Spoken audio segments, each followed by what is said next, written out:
নমস্কার বন্ধুরা, আমার ইউটিউব চ্যানেল লক্ষ্মী জানাতে আপনাদের সবাইকে স্বাগত। আজ আমি 2026 সালে রায় ও মার্টিনের প্রশ্নবিচিত্রায় প্রথম পর্যায়ক্রমিক মূল্যায়ন তৃতীয় শ্রেণীর বাংলা 2 নম্বর স্কুল টাকি সরকারি উচ্চ বিদ্যালয় সমাধান করছি। 1 নম্বর, আমরা চাষ করি আনন্দে কবিতাটির শেষ 4 লাইন মুখস্থ লেখো। কবির নামটি লিখবে। আমরা চাষ করি আনন্দে রবীন্দ্রনাথ ঠাকুর।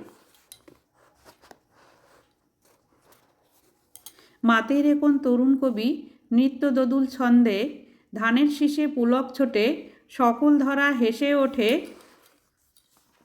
অঘ্রাণেরই সোনার রোদে, পূর্ণিমারই চন্দ্রে। সরি, এখানে হেসের জায়গায় থেসে হয়ে গিয়েছে হেসে। 2 নম্বর ঠিক উত্তরটি বেছে নিয়ে লেখো।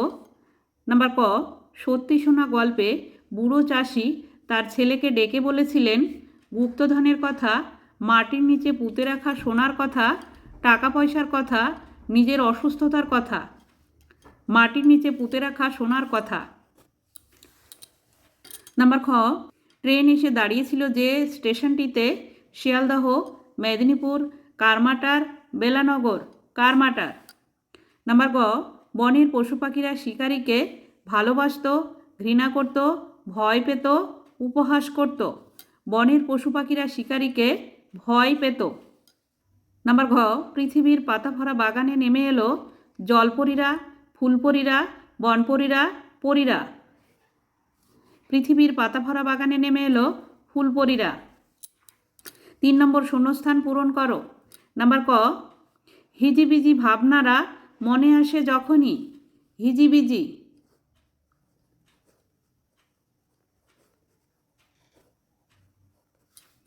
নাম্বার খ, ফুল গল্পটি লিখেছেন সুখলতা রাও।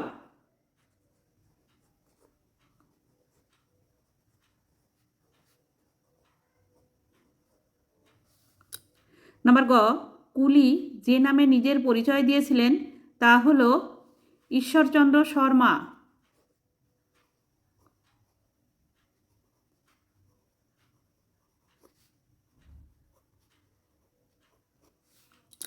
নাম্বার ঘ, চাষির ছেলের বউ খুব বুদ্ধিমতী।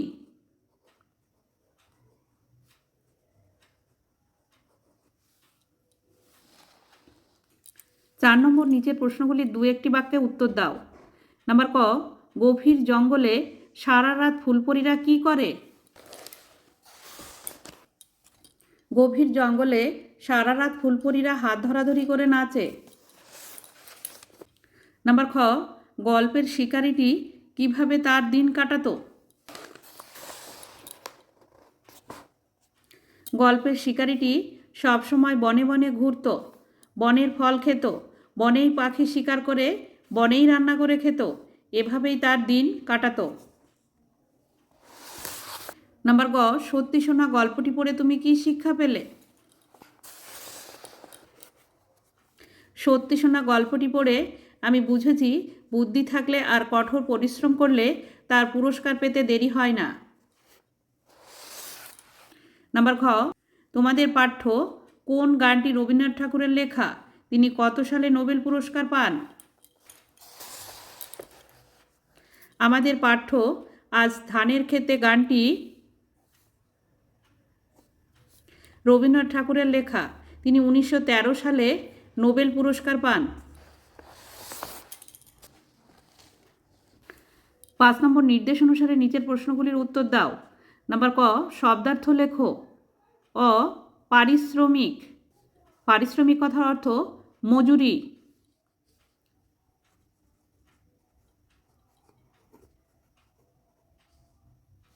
নাম্বার আ, চমৎকার। চমৎকার মানে সুন্দর। চমৎকার, খুব সুন্দর। নাম্বার খ, বিপরীত শব্দ লেখো। নাম্বার অ, সংকুচিত। সংকুচিত বিপরীত শব্দ প্রসারিত। নাম্বার আ, সম্মান, অসম্মান।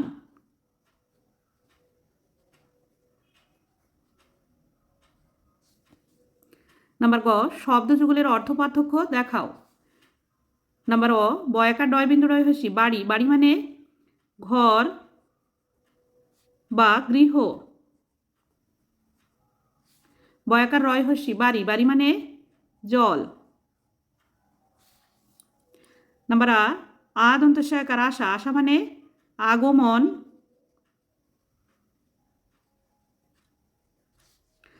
তালবস্যকার আশা, আশা মানে কামনা।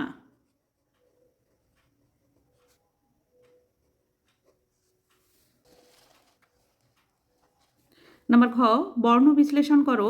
নাম্বার অ অনেকক্ষণ, অ যোগ দন্ত নয় হসেন যোগ এ যোগ ক কয় হসেন যোগ অ যোগ কয় হসেন যোগ মূর্ধন্য যোগ মূর্ধন্য হসেন হবে মূর্ধন্য। নাম্বার আ স্টেশন, দন্তেশয় হসেন যোগ টয় হসেন যোগ এ যোগ তালবস্যয় হসেন যোগ অ যোগ দন্তন্য স্টেশন। 6 নম্বর নিচে ঠিক বাক্যটির পাশে টিক চিহ্ন এবং ভুল বাক্যটির পাশে কাটা চিহ্ন দাও। নাম্বার ক যে বর্ণ স্বরবর্ণ ছাড়া উচ্চারিত হতে পারে না তাকে যুক্তাক্ষর বলে। এটি ভুল, তাই কাটা চিহ্ন দিতে হবে।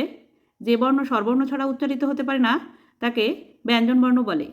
নাম্বার খ জিভ, দাঁত, নাক, ঠোঁট, গলা, তালু ও মূর্ধাকে একত্রে বাকযন্ত্র বলে। এটি সঠিক। নাম্বার গ আদিম যুগের মানুষেরা কথা বলে মনের ভাব প্রকাশ করত। এটি ভুল। আদিম যুগের মানুষেরা বিভিন্ন ধরনের অঙ্গভঙ্গি করে মনের ভাব প্রকাশ করত।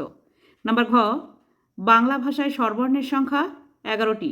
এটি সঠিক। অ থেকে ও পর্যন্ত। বন্ধুরা আজ এই পর্যন্তই।